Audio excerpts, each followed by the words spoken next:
Chapter 31. Hezekiah's religious reforms. When the festival ended, the Israelites who attended went to all the towns of Judah, Benjamin, Ephraim, and Manasseh, and they smashed all the sacred pillars, cut down the Asherah poles, and removed the pagan shrines and altars. After this, the Israelites returned to their own towns and homes.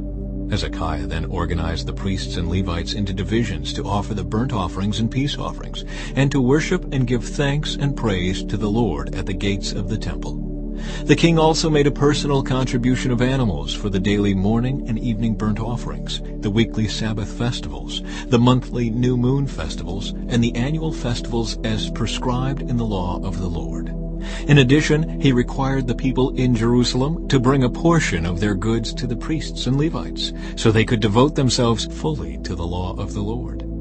The people of Israel responded immediately and generously by bringing the first of their crops and grain, new wine, olive oil, honey, and all the produce of their fields.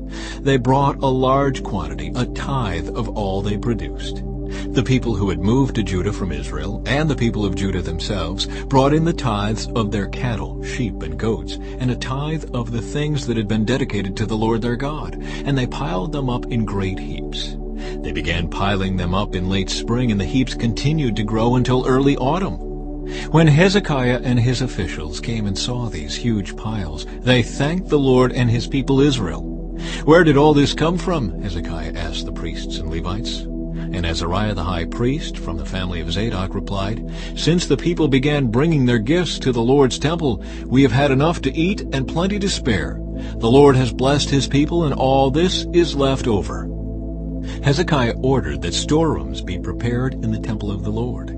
When this was done, the people faithfully brought all the tithes and gifts to the temple. Conaniah the Levite was put in charge, assisted by his brother Shimei.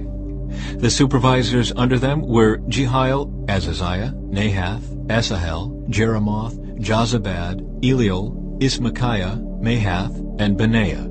These appointments were made by King Hezekiah and Azariah the chief official in the temple of God.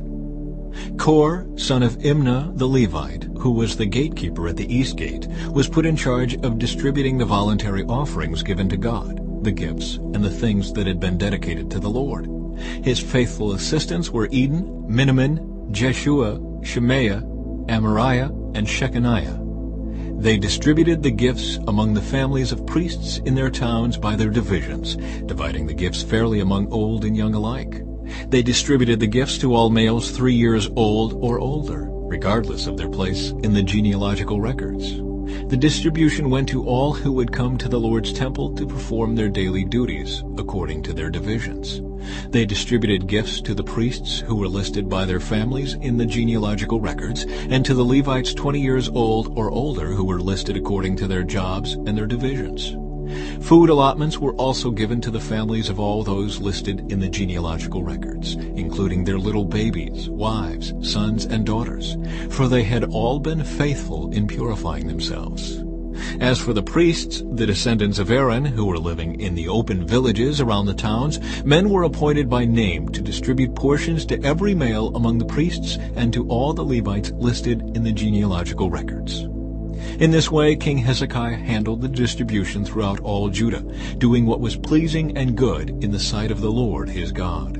In all that he did in the service of the temple of God, and in his efforts to follow God's laws and commands, Hezekiah sought his God wholeheartedly. As a result, he was very successful.